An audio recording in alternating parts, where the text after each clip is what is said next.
Good morning, Lacers. Bonnie Violet here, a queer chaplain, and you are at Lacing Your Narrative with the Spiritual Thread. This is day number 20 of the Daily Lives and our fourth week of an 8-week series. Today is the day you catch me in partial drag as I get ready for the Splintered Grace podcast with my aunt, my Aunt Tina. And so I did kind of throw on a lip here. It's not so great, but I just tried to put it on because it looked even weirder without a lip. But anywho, hope that you all are having a great, week, even though I know it's just getting started. Hope your Sunday went swell. So when was a time that you didn't feel spiritual?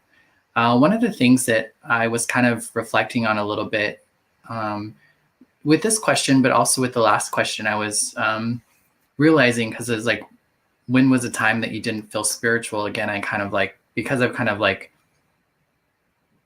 been looking at this for so long, it's hard for me to kind of go there. But I recall that when I was thinking about when did I feel most connected, it kind of brought up some of the times that I didn't. So I don't know if that's something that you might find yourself as kind of like thinking of the opposite of this during this time. When was the time that you didn't feel spiritual? I've kind of hit a block on like how to speak more on this than what I have so far. And that's part of the process, I think, for all of us as we kind of go through this, is that we'll hit these stunted times where, and maybe on our own, we're not able to kind of spark that conversation. So maybe there's folks that are listening that could share with me when a time was that they didn't feel spiritual, or if you have some questions for me that would kind of help trigger me to say something, that would be great too. But I think a lot of the times on the outside, this is just a reflection that comes to mind.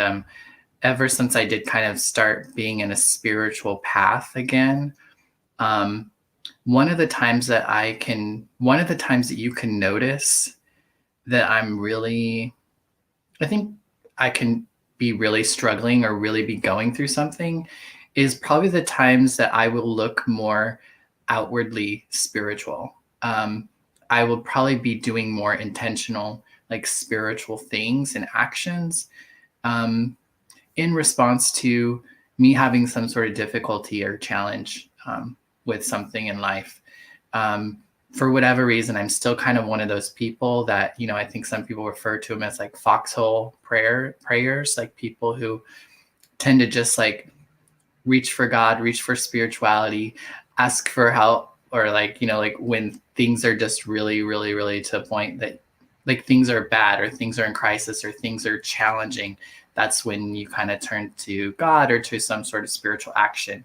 And for me, oftentimes, if you're starting to see me do a lot of spiritual activities, which for me is praying more, it's also going to, because I'm in recovery, you'll find me in more recovery spaces.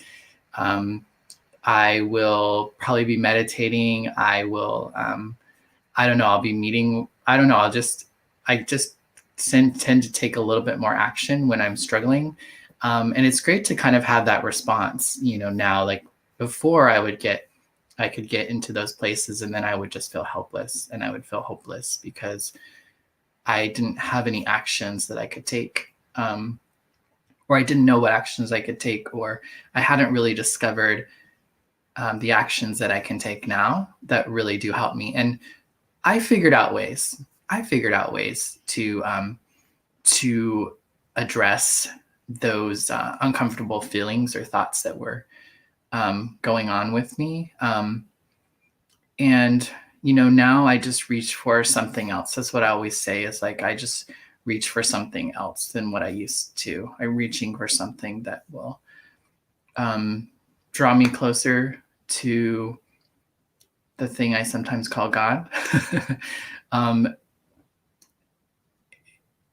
Yeah, I'll lift something up like that, rather than say, because I don't drink or drug, that was something that I would lean into, and I hadn't fully realized it, but that's something that I used to reach for when I was challenged with life. No, don't get me wrong, I drank and did all that for lots of reasons beyond just that, but I can recognize that a lot of my actions in the past that I don't do now or do as much were responses in me trying to change the way that I feel. I remember when I first got sober, I didn't think I really, I thought, oh, I could just not drink and not do drugs and be sober. And that's easy because I don't have a problem with, I didn't feel as if I had a craving or something that I just had to do it all the time. At least I didn't feel like I had that relationship with substances when I went to quit. So I was like, oh, I'll just stop them. But then as I actually began to just stop them, it did become a little bit more difficult. But one of the things that I began to recognize is, one, I got to sit in a lot of pain that I hadn't been able to sit through before. That because I was just able to do that. And I remember there were times when I felt like I wanted to a drink or doing drugs or something like that would come to my mind. And I noticed that because I really had come to the conclusion that those sorts of things really weren't going to help me anymore, and they were actually going to be more harmful, just in the way that my life had become and the impact that it had had on my life. And I recognized that a lot of the times I just didn't want to feel the way I was feeling, and I needed to get out of that. And I don't think that's uncommon. I think a lot of us can get to a space where we are feeling a way that we don't want to feel, or we're feeling a way that we don't think we can handle, or that we're just uncomfortable with. And so we'll reach to something to take us out of that feeling. I've learned to try to sit through some of those feelings, because this too shall pass. A lot of the times the feelings do pass. And there are things that I can pick up. There are things that I can do that help me as I go through those feelings. Sometimes that's just sitting with myself. That's prayer. That's taking space for myself. Sometimes that's actually calling somebody and talking with someone and telling them the way that I feel. Sometimes it is just, trying to go out and have some fun, or do something a little bit more life-giving. But I've learned to try to, if I can, experience some of those feelings a little bit more than I used to, especially the really uncomfortable ones. And surprisingly for me, some of the more intoxicating or more challenging feelings are the good ones, the excitement, the joy, the wow, life is so great kind of stuff. Because then I don't know, sometimes I don't know what to do with all that, because I've been so trained to not expect that, I remember I used to thinking that just waiting for the shoe to drop. There was some sort of okay, so if something was really good, then it had to be something really bad had to happen, and good, bad. And it was just kind of that back and forth. And I feel since I've been able to kind of slow down and have a little bit more awareness, there's not so much of that neck breaking, jarring kind of jerking from one thing to another. For one, I don't even label things good or bad anymore in the way that I used to. There's not black and white. Everything's not so black and white. And I heard somebody share this, that there are shades of bright which I really liked that. And because there are more of that, the travel from one state to another is a lot shorter, and it doesn't have to be so severe. And also, one thing can be really difficult, and some things can be really great at the same time. And before, I wasn't able to do that. I wasn't able to have those two, or to recognize or to really experience those two things at the same time. And with spirituality, I've been able to do that. So maybe that's when I didn't feel spiritual. Maybe that's a way to think about when, is just thinking about when things were different, like when, like where I'm at now in my spirituality or my understanding, what was it like before this? Like, how is it changed? How is it different?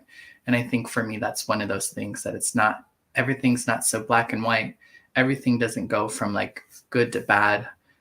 Something great doesn't happen and then I wait for the shoe to drop. It's just, I can go with kind of what comes, and there's going to be really difficult things.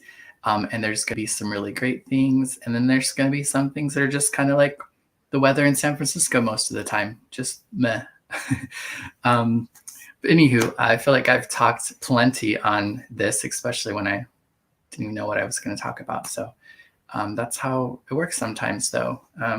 I encourage you all to continue through this creative process of writing or typing or whatever art that you are utilizing to just explore and to begin to lace a spiritual thread throughout your narrative. Thank you so much. If you're around and you're interested, you're welcome to join me and my aunt at Splintered Grace. We'll be going live here in about an hour at 10:30 Pacific Standard Time. And take care. Have a blessed day. And I will see you tomorrow. Bye.